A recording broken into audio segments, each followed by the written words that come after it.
Press conference کر رہے ہیں. کوئی ذکر بھی نہیں تھا بلکہ اس ادارے پہ جو تنقید کے نشتر برسائے گئے وہ ہم نے اور آپ نے سب نے سنا. اس گروہ کا مقصد صرف اور صرف ملک میں افراتفری پیدا کرنا ہے اور ایک ہی فارمولے پہ یہ عمل درآمد کر رہے ہیں اور وہ ہے میں، میرا خاندان اور میری دولت. اس کے بچاؤ کے لیے یہ سارا کیمپین چلایا جا رہا ہے جس میں کہ کبھی الیکشنز کے بارے میں بات ہوتی ہے لیکن کوئی ثبوت نہیں دیے جاتے اور ایک ایسا طریقہ کار اختیار کر رہے ہیں اور ایسی تجاویز دے رہے ہیں جس سے کہ ایک الیکٹڈ حکومت، ایک جمہوری طریقے سے الیکٹڈ حکومت کو غیر جمہوری طریقے سے گرایا جائے، پھر ان کو لایا جائے اور اس کے بعد پھر ادارے نیوٹرل ہو جائیں. یہ لب لباب ہے ان کی ساری چیخ و پکار کا. اور دوسری طرف جمہوری حکومت سے پہ ایسا پریشر ڈالنا جس سے کہ ان کو اپنے کیس میں آسانیاں ملیں، سب ٹھیک ہو جائے گا. تو جس طرح کے تقاریر وہاں پہ کی گئیں اس پہ میرے کولیگز روشنی ڈالیں گے، لیکن یہ ظاہر ہو گیا ہے کہ جو کل کا جو جلسہ تھا جو کہ بے نظیر شہید کی برسی تھی اور برسی کا جو ہمارے کلچر میں رواج ہے کہ اس میں دعا ہوتی ہے اور کوئی ایسی باتیں نہیں کی جاتی، اس کو ایک سیاسی اکھاڑا نہیں بنایا جاتا. تو ہمارے حساب سے تو کل محترمہ بے نظیر بھٹو شہید وہ مر چکی ہیں، کیونکہ ان کے اور ان کے والد صاحب کے مزار پہ جس طرح کا ان کے دشمنوں کو لا کے بٹھایا گیا، وہ لوگ جنہوں نے کہ ساری عمر بے نظیر بھٹو کو تکالیف دیں، ذوالفقار علی بھٹو کو تختہ دار تک پہنچانے میں سہولت کار بنے، آج وہ باہوں میں باہیں ڈال کے بیٹھے ہوئے ہیں. تو اس پہ مزید بات کرنے کے لیے میں دعوت دوں گا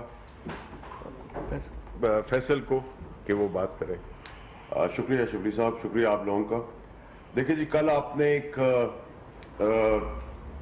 گڑھی خدا بخش میں ایک مریم نواز کی گردن سے جو بیماری اور ان کے دماغ تک جا چکی، ایک فرسٹریشن، ایک بیچارگی اور ایک پریشانی اور ایک رونا دھونا جو اس نے مچایا ہوا ہے اقتدار کی بھوک کے اندر، کچھ سوالات اور کچھ چیزیں انہوں نے پیش کی قوم کی خدمت میں ایز یوزول جھوٹ اور فریب کے ساتھ. ان کا جواب دینا ضروری تھا.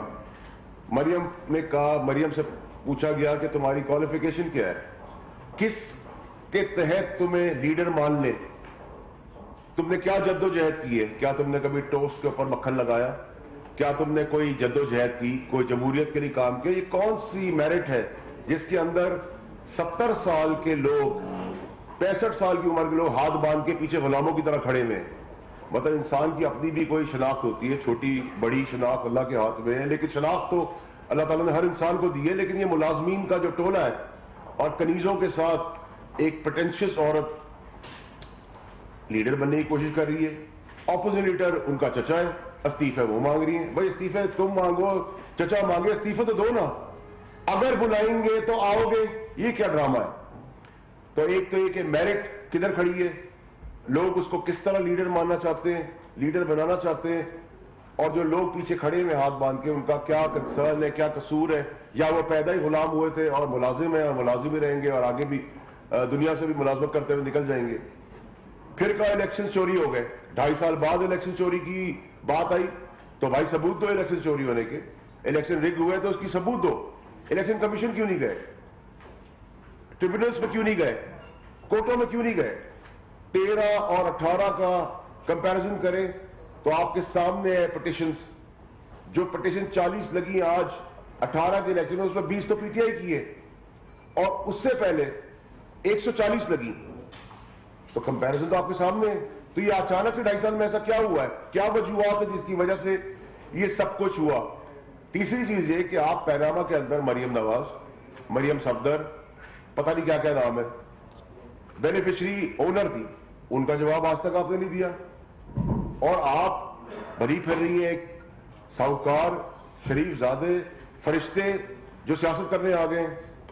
ایک تو اس کا جواب، اور میں پھر یاد دلاؤں گا کہ استعفے کب دے رہے ہیں؟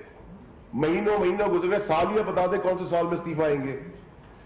پھر کہا فرمایا کہ جی سیچن کے اندر فوجی اپنی جانیں قربان کرتے ہوئے سوچ رہے ہوں گے ان کی تنخواہیں نہیں بڑھی، وہ گھر میں روٹی کیسے کھلائیں گے. تو بے شرمی کی حد. یاد دلاتا چلو قوم کو کہ یہ وہی سیچن پہ فوجی کھڑے ہیں جو ہمارے محافظ ہیں اور انڈیا کے 8 مارتے اور 4 اپنے شہید کراتے ہیں اور گولیاں سینے پہ کھا رہے ہوتے ہیں. اور اسی وقت اسی دشمن ملک کا مودی آتا ہے آپ کی گاڑی میں بیٹھ گیا.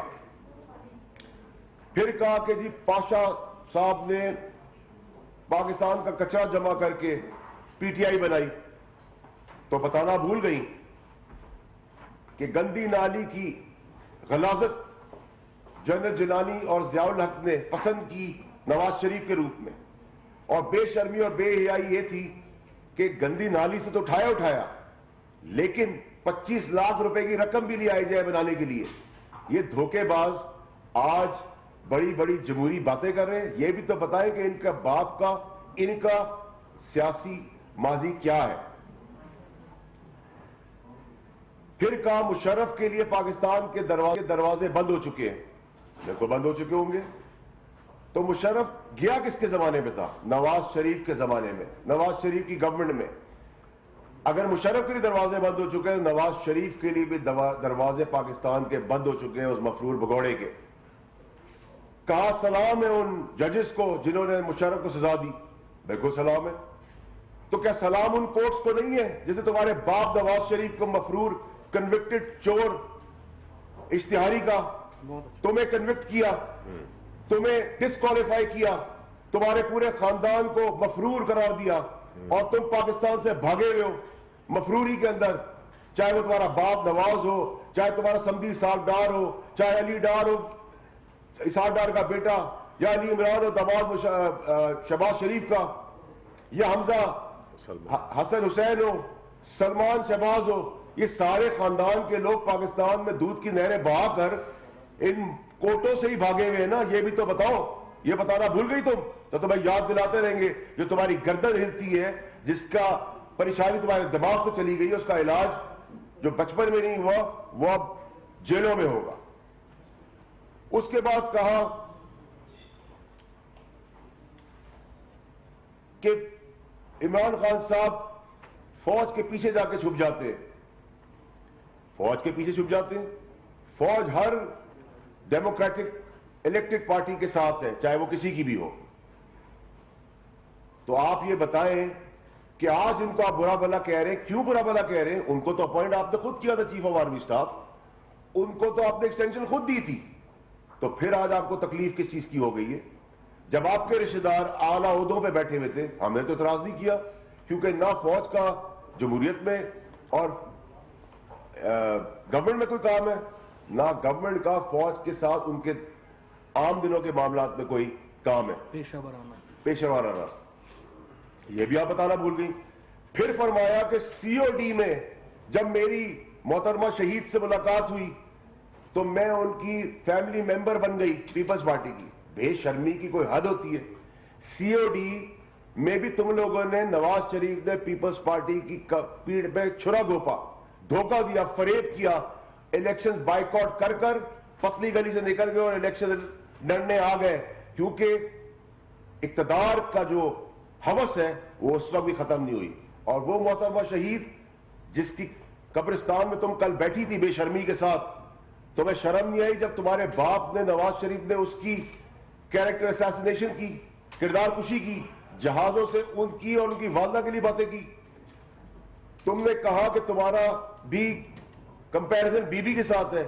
بی بی شہید آکسفورڈ کی پڑھی بھی تھی، نیچرل عورت تھی، دلیر عورت تھی، ڈیموکریسی کے لیے کام کیا تھا. تم نالائق ہر کالج سے نکالی گئی، سفارشی